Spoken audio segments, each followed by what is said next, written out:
Welcome back to another video, guys. I'm going to be trying something new today by putting all of my older clips from this CRV build into one full video. So kick back, relax, yeah, enjoy. So to get things started, this is my grandma's 2004 Honda CRV. So basically it was having a lot of problems, and most of them are due to the fact that it does almost have 300,000 miles on it. So a lot of the seals are out. I'm pretty sure the head gasket was blown, the piston rings for sure. Rod bearings usually last forever, so that's not a big deal. But pretty much this whole video is gonna go over just me pulling the motor out of here, pulling it all apart. I go pretty in depth on pulling it apart, putting it back together. I'm gonna go over plastic gauging everything and making sure you guys get the important things done correctly. So yeah.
Okay, here's what I'm at so far.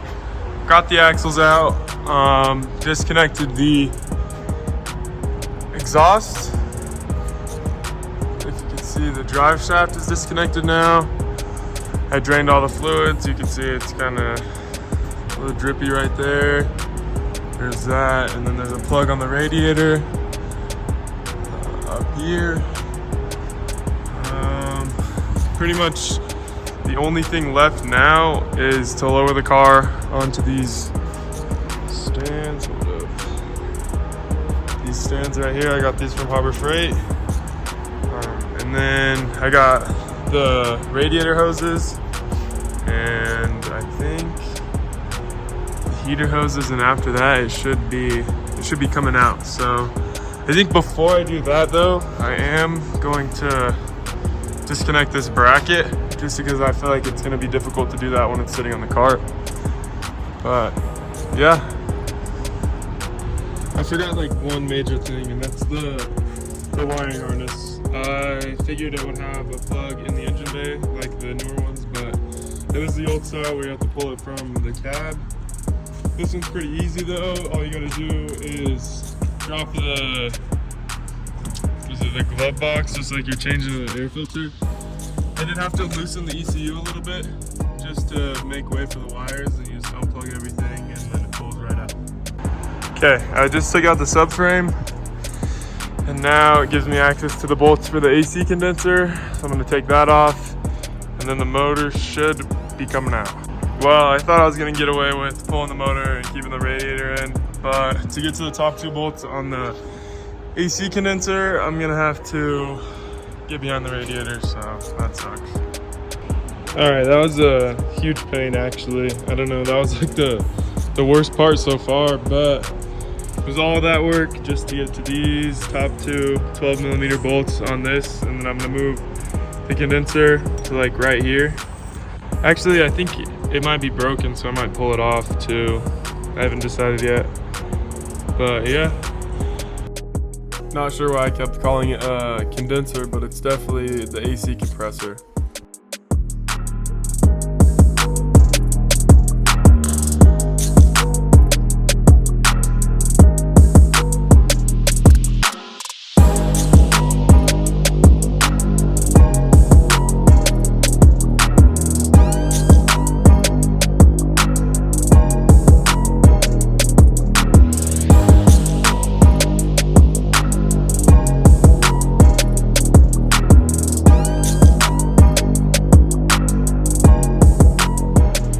As you can tell, it came out nice and smooth. Now we finally get to do my favorite part, which is tearing it all apart and rebuilding it. In comparison to like a 90 Civic, this was definitely harder, but at the same time, it's a Honda. Nothing's really too difficult on a Honda. Okay, first thing I'm gonna start doing is the wiring harness needs to come off. So there's tons and tons of different plugs, but really, once you take it off, you know there's only like one way it goes back on. So it's not as hard as you think to remember things. I know when I first started, I used to like label where each plug goes, but now like it's all fitted, so it's kind of common sense for me.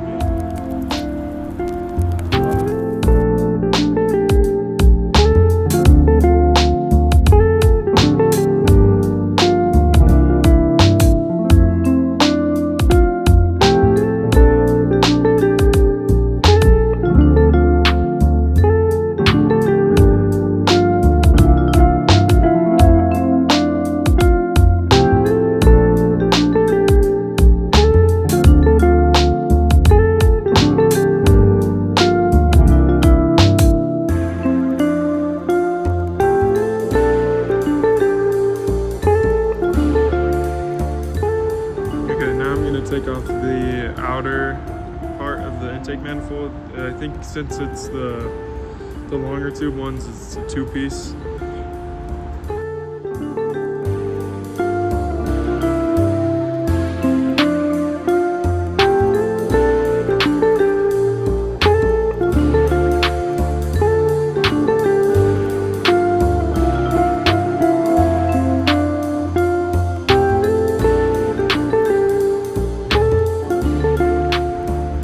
Gives me access to the plug for the knock sensor that I was struggling with before. I didn't want to pull too hard just because it is only one wire and it's really easy to break. But that's it for the harness. The harness is out, so now we can start taking off the inner part of the manifold on this side. The exhaust manifold right here. I still gotta take the trans off as well as the half shaft. And then after that, we can put it on a stand or not, and then take the rest of the motor apart and see what's going on and start changing stuff.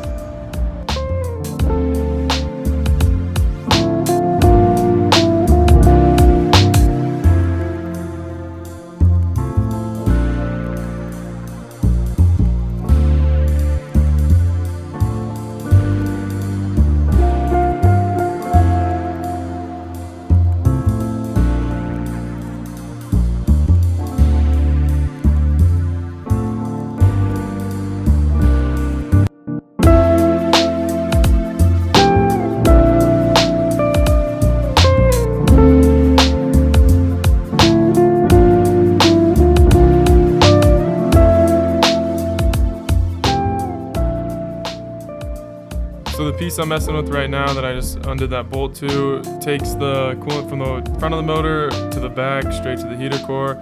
Just taking off some hoses connected. Yeah, it's kind of a pain, but it's really not that terrible.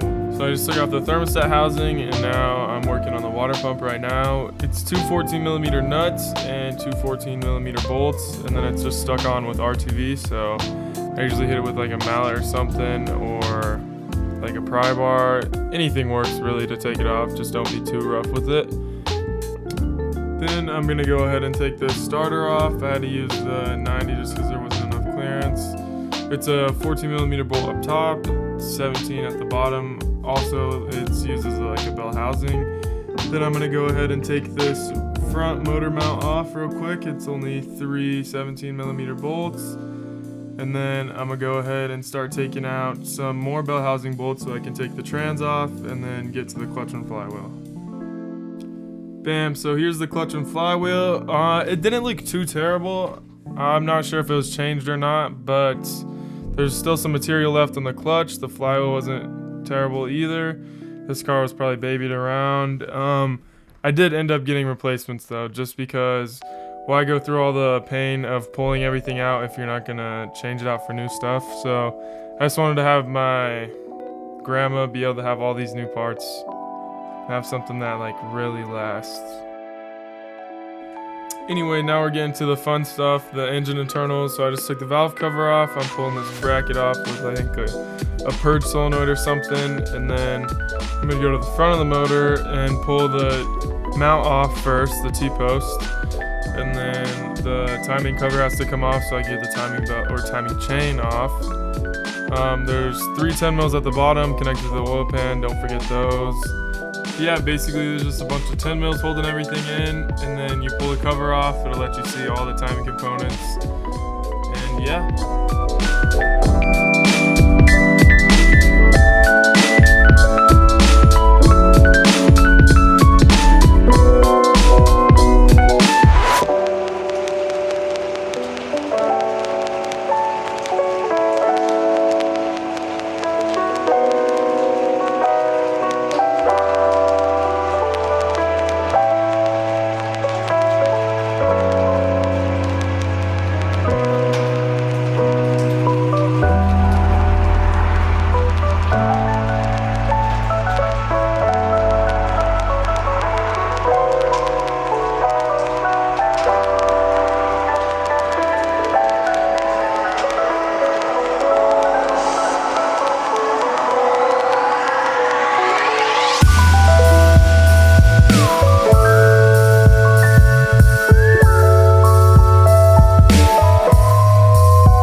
Pretty sure this motor had a blown head gasket. That's the only spot that I could see material missing, but it was eating coolant, it was eating oil.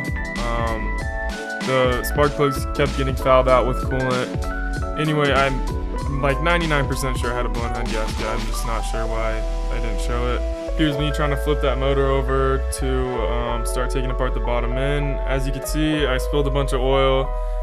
There's not really any way to drain everything out of the motor unless you just spill it pretty much. Usually people will like put a pan under an engine stand, but I'm not using an engine stand, so I really just spilled it everywhere. Here I am taking the oil pan off.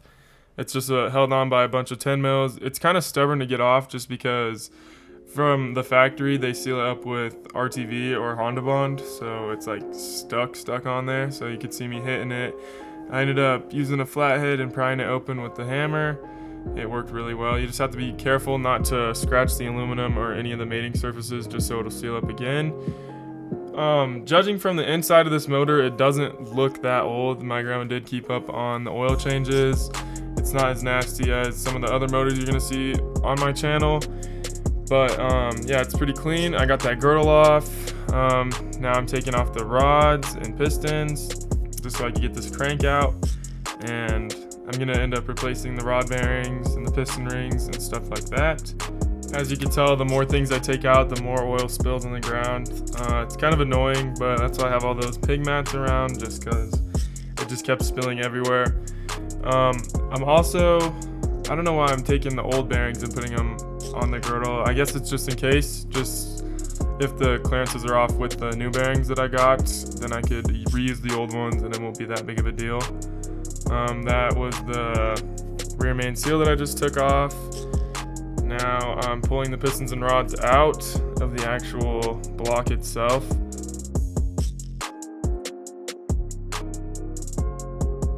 Again, there's just so much oil everywhere, and it's really black. You would think that it hasn't been changing forever, but it really has only been it's only been in there for like 1,000 miles. So that's how you could tell the motor wasn't running as good as it should be.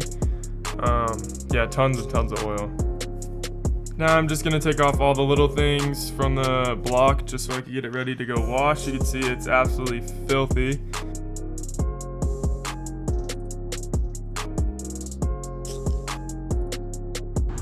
Okay, the motor is fully disassembled like you're seeing here. It's definitely a mess. I just took it apart without really organizing too much.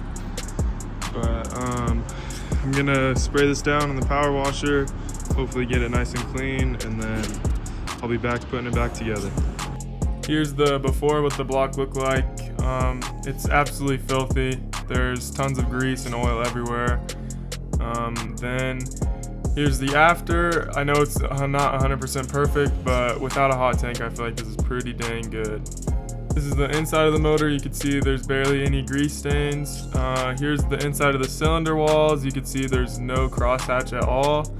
I then took the ball hone and put a new set of crosshatching on there just so it retains oil like it should. Here's the pistons and rod. Okay, I'm gonna show you guys a trick how to remove springs and retainers without using any special tools. So basically what you're gonna do is you're gonna take a socket that's bigger than the spring, like this, or not bigger, like the size of the retainer. Just gonna take a hammer and hammer it a little bit. And they both pop out. Simple as that.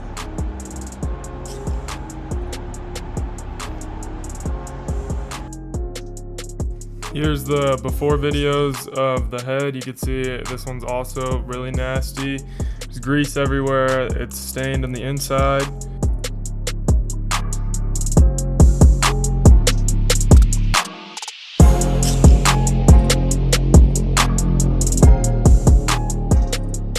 And here's the after of me cleaning it with the power washer. You can see it came out really nice. It looks brand new. Now that I got this head all clean, it's time to pull these valve seals out and change them.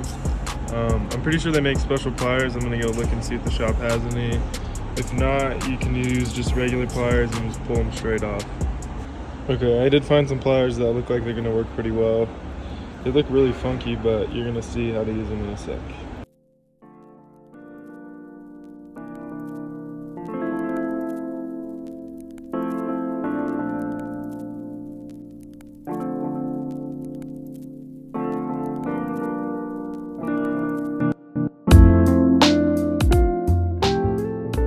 Valve seals are probably like one of the worst things about doing any kind of head work. I mean, most head work sucks, like putting springs or retainers on, but I feel like this is pretty difficult. I don't know, sometimes they just are super stubborn and don't want to come off, especially on older motors and stuff, but yeah.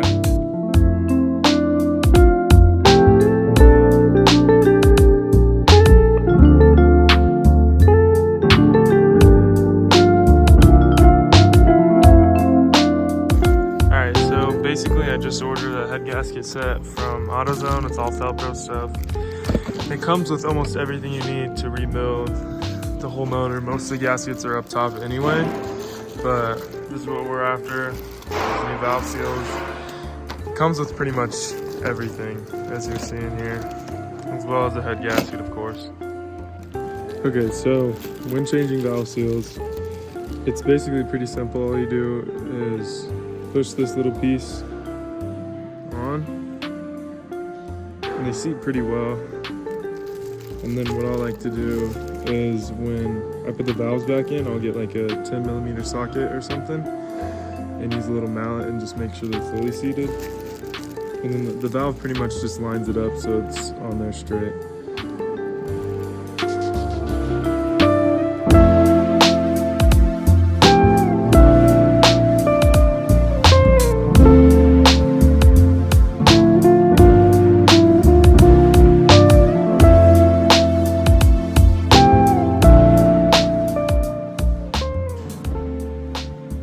Okay, so basically all I'm doing is cleaning up the surface so I can get a valve grinding tool on top of it. Then you put the compound on the back.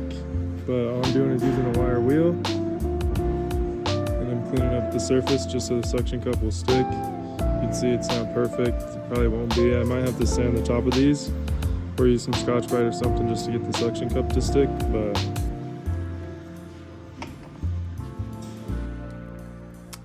as you can tell, the exhaust valve that I'm holding right now is not the best. There's some pitting and stuff.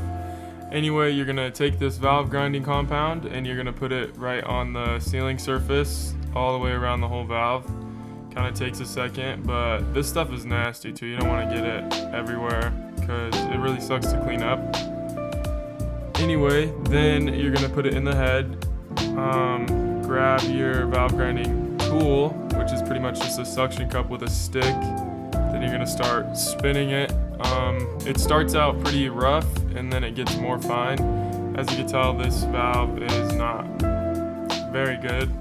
It's kind of hard to get the suction cup to stick, but eventually I got it, and pretty much all you're gonna do is just spin it on there.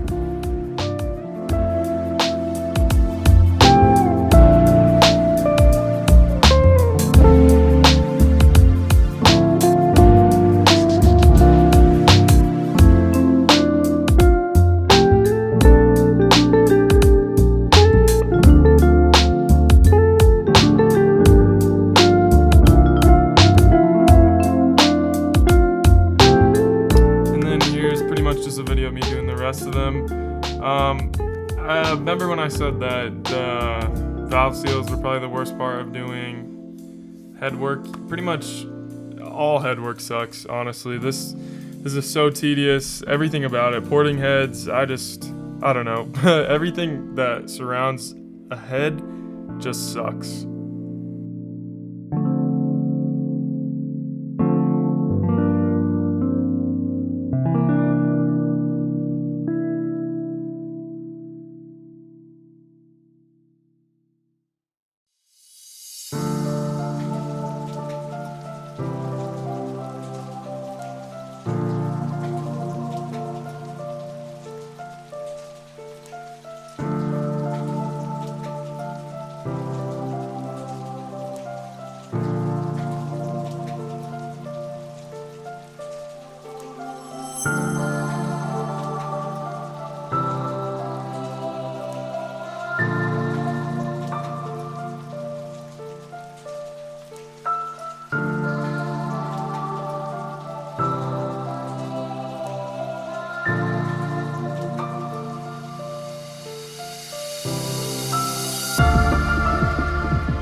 So when I was a little younger, probably like a year or two ago, when I first started doing this head work, this really, like, putting these springs back in, I would always fight with the little keepers. I figured out you have to like finesse them in, if that makes any sense. So this tool I'm using basically just presses it down, and I always put my thumb on the keepers to push them down at the same time. I know it would probably be easier the bigger the motor you're working on, but for these small little 4-cylinders, the keepers are just tiny, so I like to push them down and try to get them seated as best as I can while I'm actually pushing the spring down. Usually I have pretty good luck now doing it. It still can be a pain sometimes, as you're seeing here. I'm still struggling, but yeah, if you are struggling, just keep practicing. It gets better, really. I thought this was the worst stuff in the world when I first started with it, so. Okay, so piston rings, pretty self-explanatory, but you got the top ring. That's why they put first on this one. This is the middle ring. These are both compression piston rings, and then these are your oil rings. This one, they all have to be like a certain way. So I'll open this and show you. take one of these go in the middle, and this is what goes on first, and then these two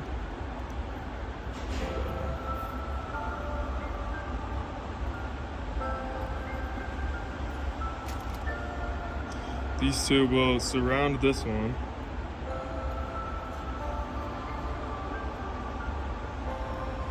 Like this, as you can see. But the gaps have to be in certain spots as well. So for NPR, I'm not sure for other rings, but they want the gaps to be like this.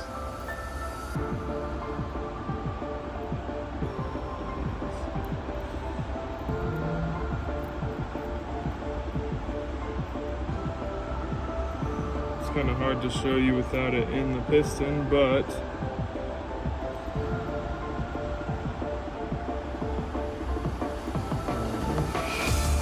as you can see, the middle ring gap, focus.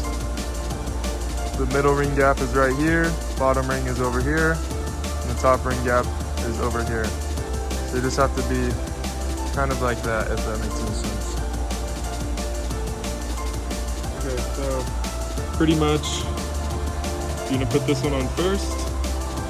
Slides right in very easily. You take one of these.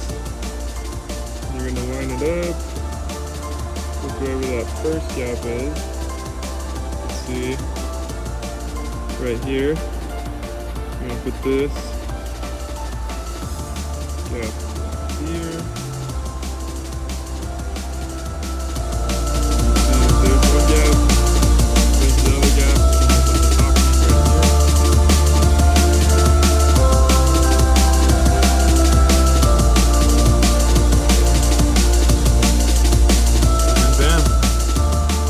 Bottom rings in. The other rings are pretty easy. You have to be really careful with the compression rings. The second one likes to break. That's the most fragile ring. So you just have to be really careful when you're putting them on. Also, these ones have a top and bottom. So let me get this open.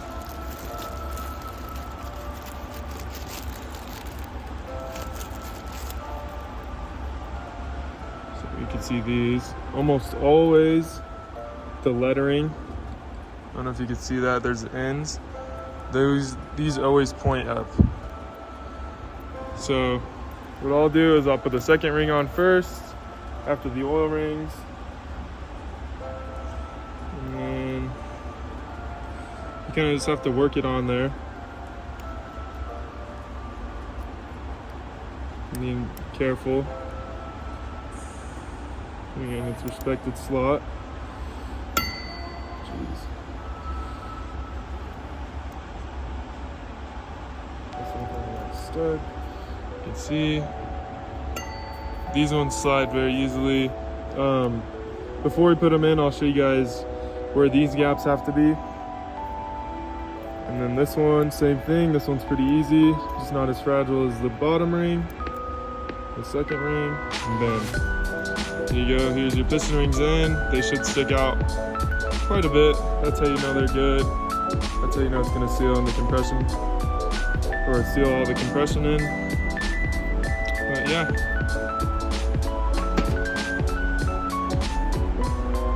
Okay, rod bearings, pretty self-explanatory. You just put them in there. I think the top and bottom, for King's rod bearings at least, are the same.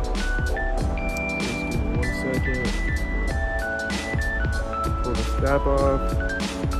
One thing to take note of though is you see this mark right here and this mark, they always go on the same side.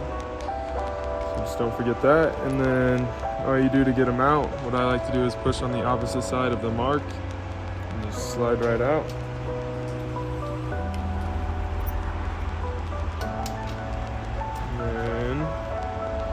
Take your new bearings.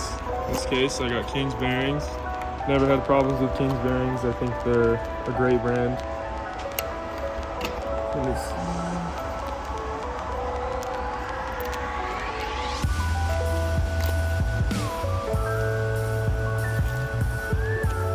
check and make sure that they're all the same and there isn't a top and bottom, which it doesn't look like it. So what we're gonna do is we're gonna take 2 of these, put 1 in the cap after we make sure there's no crud right there. And all you're gonna do is just push it into place. Put that one down. So there's 1 new bearing in. Same thing for the top of the rod. Wipe it out, make sure there's no crud. And line up that slot and just push it down.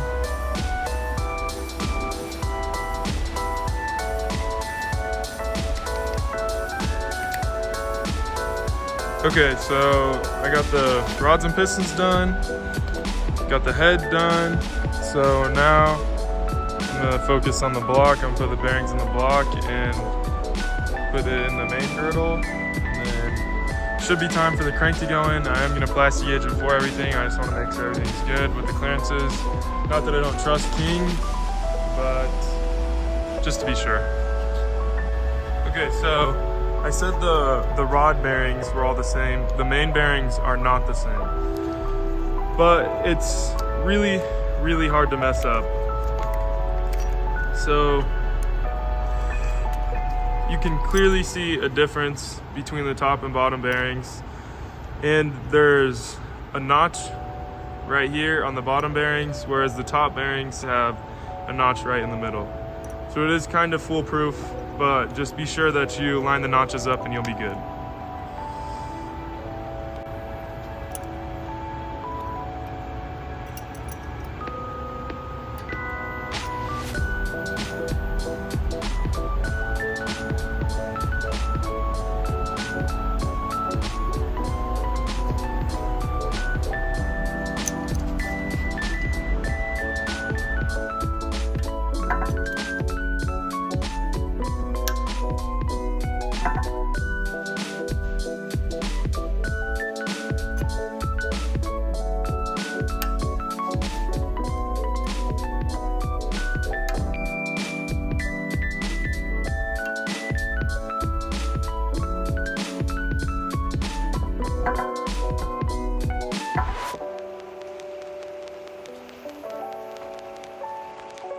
Okay, so next thing we're gonna do is plastic gauge.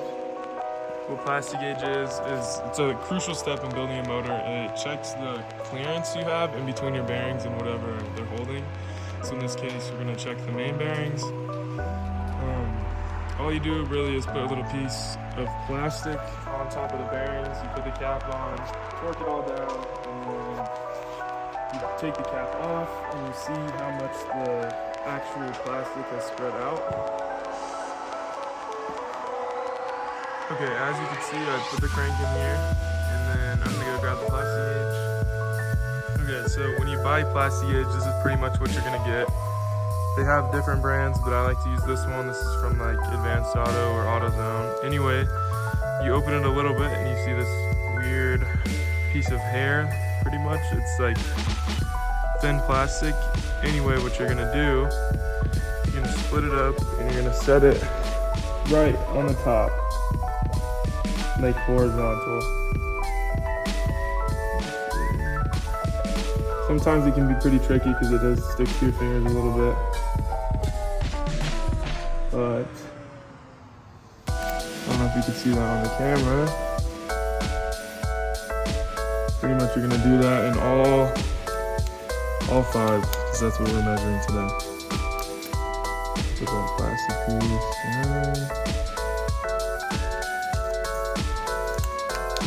Essentially what this is gonna do is get squished. And then we're gonna line it up with one of these marks right here and see what the actual clearance is.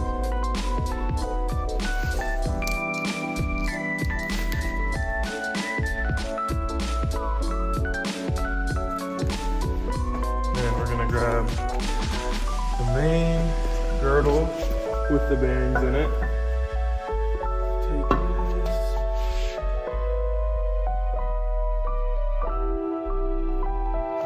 I'm gonna set this right on top, being very careful not to mix or mess any of the plastic gauge we just set down up.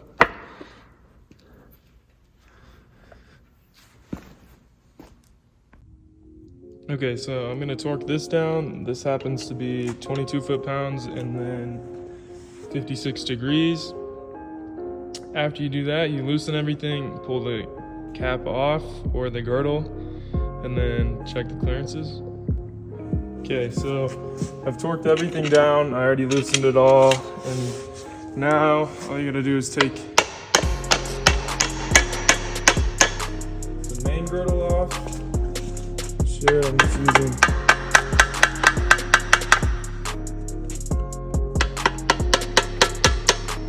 a little stud on each side. And as you can tell, I'm not hitting very hard at all. Just a couple taps. Pulls right off.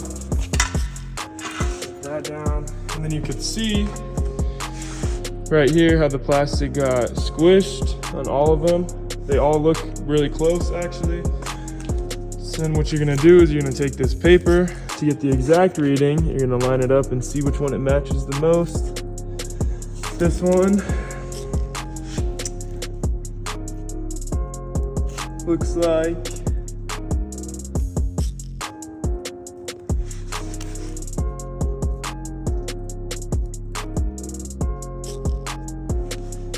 the end ones are a little loose at 0.002 inches, and then all three of these middle ones are at this 0.0015, which I'm pretty positive it's in spec, but I'm gonna look it up right now and make sure.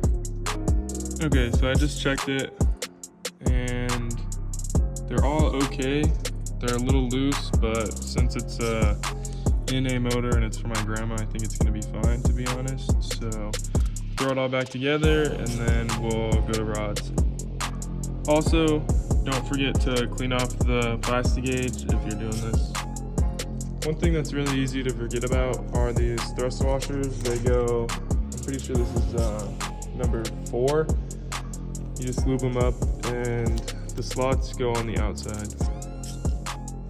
Also, when putting any kind of motor together, don't be afraid of using assembly lube. It's arguably one of the best things created. All this is gonna do is make sure that your motor doesn't start up dry, which is very important, because you could prematurely damage the whole motor before you even start doing anything with it, which would really suck, especially if you put this much work into it and you start it up and it spins the rod bearing. So yeah, don't be afraid to use a lot of assembly lube. Okay, so before I put the main girdle on, I'm gonna put the rear main seal in. This is just a Felpro one. So you guys can see better. You just gotta make sure, sometimes it helps if you pull the crank out a little bit. Yeah, I'm gonna pull the crank out.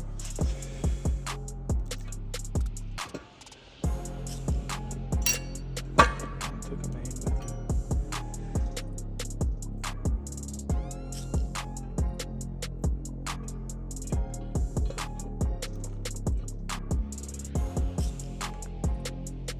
You guys are probably like, what is taking so long? Just put it on. I'm just being super careful. There is a spring on the inside that kind of hugs the crank, if you will, and it's easy to get it reversed, and then obviously the rear main seal won't be sealing anything. So yeah, it is taking me forever. I'm sorry about that, but yeah.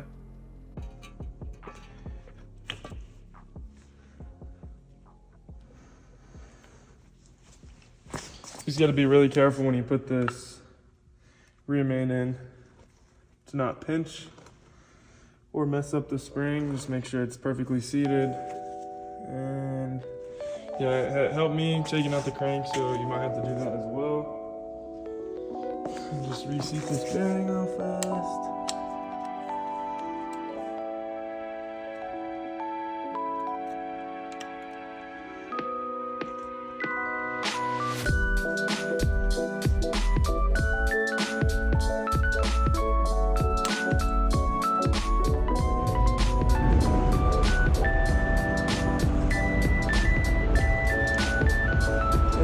check everything else before you put it back together. All the other bearings look good. So then what I'm gonna do is,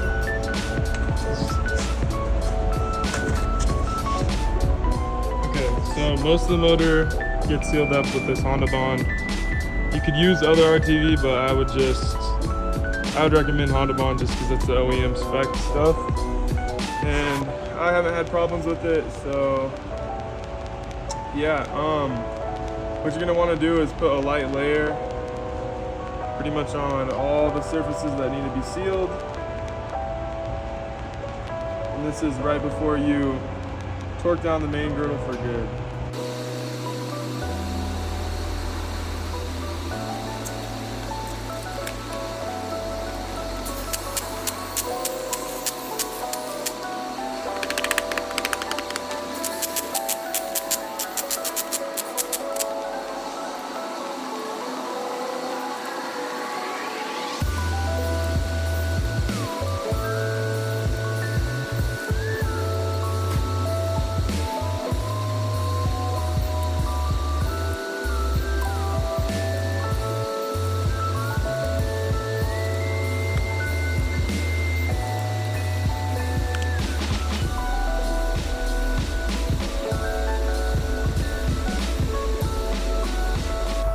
Okay, all these 12 mils get torqued down to 16. Like I said before, these are 22 and then 56. But yeah, the girdle's on, the crank's in, it spins relatively easy. You can tell it's loose. Shouldn't be an issue though. Now, I'm gonna flip it over, put the rods and pistons in, torque all that down, then I can put the pan on after I put the oil pump, like the timing stuff of course, and then yeah, put the head on, get it all done. Okay, so the arrow always points to the timing stuff. You can see intake this side. So for the oil ring gaps, I put them down here. Second ring, I put right here. And top ring, I put up here. That's just so they're all, that's the spec for B series. I'm pretty sure it's the same for K series. That's what I'm gonna run right now. And yeah. When you're putting pistons in, it should be super messy. And you just want to get everything coated with oil just so you don't scratch the cylinder walls when it's getting put back together. Just coat that. You could always wipe it down, so don't worry about that. We'll set this here for now. Cylinder walls. Nice and coated.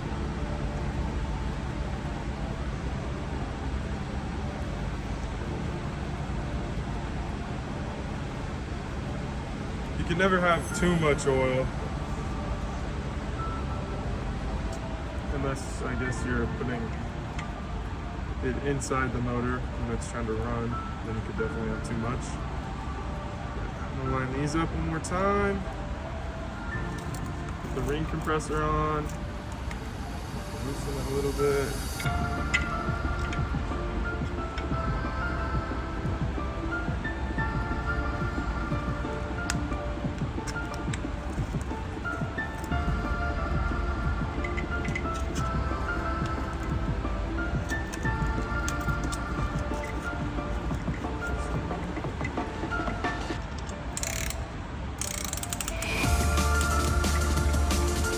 I like to leave the skirts hanging down just so it can line up nicely.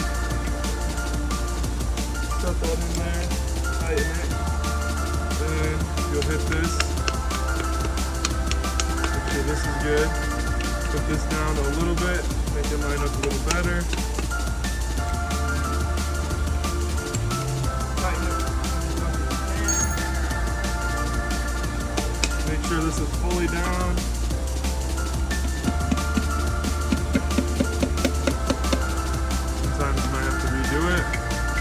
In this case, the oil ring's gonna get compressed enough. What I'm gonna do,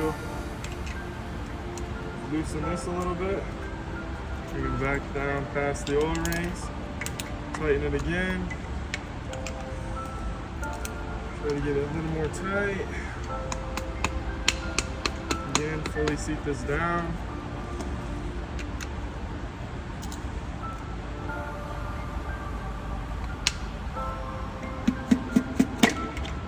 And bam. Don't worry if it's a little twisted here. We could untwist it up top or on the bottom, I mean. Just get that straight, but it's pretty much all you do. Okay, I got the oil pump on. I haven't torqued these down yet, but I have it all timed up. For these ones, it's crucial you get them timed correctly. As you can see, that dot points to the arrow points to the dot right there. And then it's at top dead center. It's kind of hard to see, but there's two arrows pointing towards each other. Okay, the oil pan's on. It's all torqued down. I still have it set to top dead center. Oil pump's timed, and I gotta flip it over and then put the head on.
Okay, towards the end I got carried away and just put everything together. I forgot to record a lot of the footage, but as you can see, it's in here.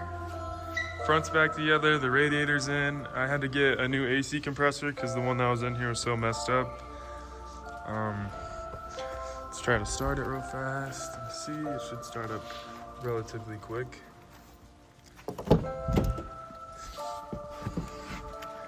All right.